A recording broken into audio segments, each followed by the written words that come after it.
This is Mortgage 101, and we're talking about Married Debt Miss, and we have Tina Powell back with us from MMP. She is a trustee, and we've been asking a lot of questions, and she's been sharing all kinds of great information with us. During this episode, we really talked a lot about refinance, and Tina talked to us about what you can do around debt situation when maybe you can't refinance. Maybe you don't own a home, or maybe for some reason you can't qualify. But really, right now, we want to talk about you've come through a bankruptcy, you've come through a proposal. How can you best reestablish yourself, and how can you make sure that you're not in the same situation again? Yeah, sure. I think first of all, make sure you once you pay the process, pay it out, right? That's the key. If you don't pay out the discharge, then it's not going to do you any good, right? And you need to pay it on time. And how often do you see that happen? In all seriousness, if people don't, or if they're non-compliant, well, if they're non-compliant in a bankruptcy, we're required to file a notice of opposition. Yeah. So that's we're headed to bankruptcy court. Yeah, that's death. That's not a good situation to be in. That's not a good situation. Don't go through the process and put yourself and do all the hard work and heavy lifting and then not discharge it. Exactly. Yeah. Exactly. And then what about a proposal? Like, what happens if you get this proposal and you're not following your end of the agreement by paying that proposal on time? I assume that's quite grave as well. So if you miss 3 consecutive monthly payments or payments totaling 3 monthly payments, your proposal is deemed annulled. Oh, okay. So under certain circumstances, we can we can revive the proposal, or we can also go to court to have the court revive the proposal. But we look long and hard, because if somebody's struggling in a proposal, maybe it's not the best option for them. And we're talking about really reestablishing credit. So, I asked Tina, from a bankruptcy perspective, the bankruptcy really doesn't come off the credit bureau for 6 years after the discharge. For a first-time filer. And if you're a second-time filer, it's 14 years, which seems like a lifetime to me. Yeah. And I think the majority of the consumers that I see anyway, especially in the housing business and mortgage business, usually we don't see multiple filers, because these people either can't qualify to buy a home, or if they had a home, they probably lost the home, right? But what we see quite a few people, that might have gone through a hard time. Maybe it was matrimonial breakdown. Maybe it was loss of employment. Maybe they had health issues, and they had a bankruptcy for some reason. And it's not the end of the world, but it's how can you get reestablished? From our perspective, in the prime, lending space, you need to be discharged for 2 years, and you need to have 2 years of reestablished credit. And it needs to be significant credit. It can't just be a $300 credit card from Capital One. We want to see significant credit to the tune of $2,000 plus. And it's good to have a mix of credit.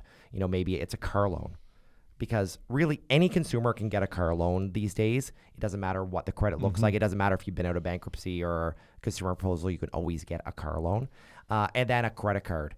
And there's so many credit cards companies out there even that will do a secured card, sometimes even up to $10,000. And that's a great way for us to see that people can make their payments, because there's a piece of the credit that's around character, and there's a piece of credit that's really around willingness to pay. Yeah. And those are the things that we're looking at, and that's in a prime space. But we see a lot of consumers coming out of a consumer proposal or bankruptcy that potentially own a property but need to get a mortgage. Either they need to get a refinance, or they need to buy another property. And we do quite a few transactions with alternative lenders. And sometimes we can do a mortgage even 1 day out of a bankruptcy, or 1 day out of a proposal. Or when we were on our break, I was joking with Tina that we actually pay out some of her proposals early in a refinance situation where people own a home. Especially if they bought their home prior to 2020, they had a lot of equity in those homes. So we're able to pay out some of these consumer proposals early, which have been, so beneficial for these consumers.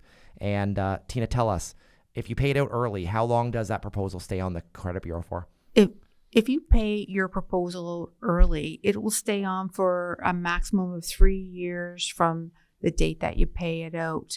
But as long as it doesn't exceed the 6-year rule for the proposal. I understand. And everything's kind of pointing towards proposals if you can afford to pay the proposal. That's what I'm really hearing today. Yeah. And that's the one kind of takeaway that I had. I don't know. What do you think, Todd? Well, sure. It's something that I wanted to ask you about is if people declare bankruptcy, how does that affect spousal income or spouses or people? Can your bankruptcy or your proposal impact a spouse? I guess is what I'm getting at. It can if the spouse is co-signed on that debt, because they call co-signer, but you're not really. You're basically the lender. You're the loanee. You're right? 100% responsible. Yeah. You're not responsible for 50% Right. of the debt. So if you're a joint holder on a debt, you're 100% responsible. So if let's say it suggests that in some cases people break up and they don't know somebody's paying on a loan and they want. They have that obligation, do they not, to notify the person that they say, look, no, they don't? No, they don't. But I always, when I'm meeting with somebody, and if they do disclose that there are some people who are co-borrowers on that debt, I always like to ask them if they've notified the other person. And I also like to gently suggest that they do, just as a because courtesy. because that other person may say, look, I don't want this, I'll take that debt on and I'll pay that off, right? Yeah. So I'm surprised there's no legal responsibility there, no fiduciary responsibility. So I think the moral of the story is don't co-sign. Yeah, never co-sign. Never co-sign. Why do you say that? Well, because I think anything can go wrong. You just imagine, imagine if you co-sign for someone and they have even a legal issue.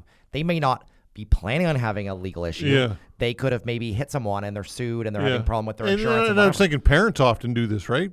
Yes, they do. So they would get dragged into this as well, unbeknownst to them. Do you see that happen from time to Yeah, time? we generally see parents co-signed on student lines of credit, which basically when an individual's filing and they want to include their student debt, and so the student, the creditor's going to go after the parents for the debt. Yeah. Wow, that's very interesting. I guess in the couple of minutes we have left, give some people some bullet pointers or tips for advice who are contemplating whether this is something they should do. I guess a consultation is always a good thing, right? That never hurts anything, does it? Exactly. So if you have debt and you don't have a solid plan to pay down that debt, and you're not budgeting, you're not tracking where your money's going, that's a real sign of financial distress, right? If you're not paying your credit cards off every month, or if you're requesting credit limit increases, if you're borrowing money from friends and family, if creditors are calling, and you're rejected for consolidation loans, or that is a clear sign of a problem. Exactly, a financial difficulty. Yeah, and a consultation, there's no charge for a consultation, I'm assuming? No, we offer a free consultation, and at that time, we basically ask the individuals to bring us some information. So, a detailed list of their assets, a detailed list of their debt, and information on their income and what their monthly expenses are. And that helps us basically sit down with them and formulate a plan of how we can tackle this and find a solution that works. Okay, and quickly, people can get a hold of you how? People can get a hold of us at MMP by calling 310-DEBT. That's 310-DEBT, or visit us online at mmpdebt.ca. Okay, and Clinton, of course, how do people get a hold of you? They can visit us online at teamclinton.ca/radio. We have hundreds and hundreds of blog posts, and there's going to be clips of Tina, Todd, and I online, and you'll be able to read our what we said and watch our videos. And, I really thank all our listeners for coming back for 2025. For sure. Tina, you did a great job, by the way. I just want to say thank you to both of you for having me on. It's been a blast. Absolutely. Thank you. It's all about education, and I hope our listeners got a lot of a lot of good information and learned something. I certainly did. Yep. And I've been doing this for 20 years, so I always love learning something new. Yeah, absolutely. If you've liked what you've heard and you want to learn more, feel free to visit us online at teamclinton.ca.